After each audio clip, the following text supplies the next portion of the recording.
딱 보면 몰라요? 수리기사가 딱 보면 모르냐고. 아니, 보면 몰라요? 딱 보면 모르냐고.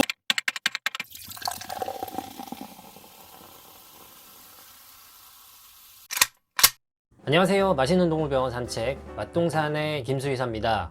동물병원을 하다 보면 참 많은 보호자분들을 만나게 되고 참 많은 이야기를 듣게 되는데요.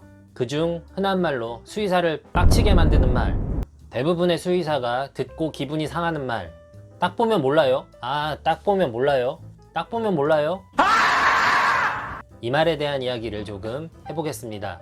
보통 이런 이야기를 하시는 보호자분을 크게 두 분류로 나누자면, 첫 번째는 그나마 동물을 병원으로 데리고 오셔서 이런 말을 하시는 분, 두 번째는 혼자 병원에 달랑 오셔서 같은 설명을 무한히 반복하시거나 핸드폰 사진 보여주기로 나눌 수 있을 것 같습니다. 그중 첫 번째 경우는 대부분 이렇습니다. 강아지나 고양이가 평소와 달라 병원에 내원하셨습니다. 소화기나 피부와 같이 눈에 보이는 어떤 문제가 발생을 해서 병원에 내원하시는 경우도 있고요. 어떠한 경우는 애매하게 아픈 것 같기도 하고 아닌 것 같기도 한 그런 경우도 있을 수 있죠.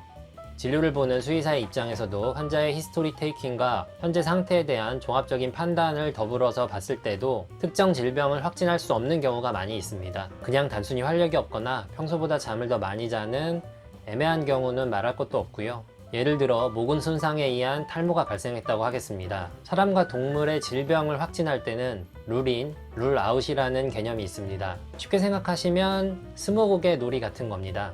여러 증상으로 볼 때 가능성이 있는 질환을 추가하거나 배제함으로써 질병의 범위를 좁혀나가 특정 질병을 확진하는 방법이죠. 이런 모근 손상성 탈모에서 룰인되는 질병이 이 정도입니다. 여기에서 우리는 보호자분들과의 문진, 신체 검사, 임상병리 검사 등을 통해서 이 20개의 답을 찾아 나가는 거죠. 답을 찾아 나가기 위한 질문이나 검사가 시작되면 이 말이 들리는 겁니다. 딱 보면 몰라요? 두 번째 경우는 대부분 이렇습니다. 처음 보는 분께서 동물 없이 병원에 혼자 방문하십니다. 뭐 사러 오셨나 하고 생각하는데 저기 뭐 좀 물어볼게요. 감이 좋지 않습니다. 초면인 손님께서 첫 질문을 이렇게 시작하시면 대부분 좋지 않다는 것을 많은 수의사들이 경험적으로 알고 있죠. 우리 강아지가 며칠 전부터 이러이러한데 로 시작하거나 주머니에서 핸드폰을 주섬주섬 꺼낸다 이러면 뭐 거의 100% 확실합니다. 직접 데려와도 질병을 알아내기가 쉽지 않은데 데려오지도 않은 아이를 그건 잘 모르겠는데요 라는 질문의 답을 들으면서 질병을 찾아낸다? 피부 문제가 발생한 강아지의 저 멀리 찍혀있는 사진 한 장만 보고 질병을 확진한다? 이럴 때 갸우뚱한 우리에게 들려오는 한마디, 딱 보면 몰라요?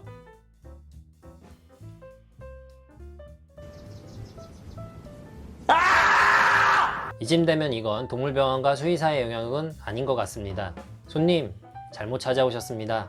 이런 건 여기나 여기로 가시는 게 빠를 것 같습니다. 그냥 그런 것만 보고 제가 딱 보고 안다면 빚을 잔뜩 얻어서 여기서 동물병원을 차려서 이러고 있진 않겠죠. 흔한 말로 아마 자리 피고 앉아 있을 겁니다. 스무고개 하다가 너무 어렵고 답도 없어서 검사 좀 하자고 말씀드리면 돈에 미쳐서 검사하려고만 한다는 정말 간단해 보이는 질병 같아도 실제로 보면 그렇지 않은 경우도 있고, 반대로 엄청 심각한 질병 같은데 의외로 쉽게 찾아지고 쉽게 치료되는 질병도 있습니다. 그런 질병을 알아내기 위해서는 정보가 필요합니다. 딱 보면 몰라요? 네, 안타깝게도 그 정도 정보와 근거만 가지고는 모르겠습니다. 네, 모릅니다. 저희도 딱 보면 알고 싶습니다. 명의로 소문나서 그 병원은 가기만 해도 안다, 보기만 해도 안다, 그런 이야기를 듣고 싶어요. 하지만 안 된다는 것을 압니다. 아마 현명한 여러분들도 알고 계실 거라고 생각합니다. 아울러 딱 보면 안다고 하는 방구석 전문가들은 주의하시고요. 이런 경우는 대부분 사기인 경우. 오늘 영상은 여기까지입니다. 시청해주셔서 감사합니다.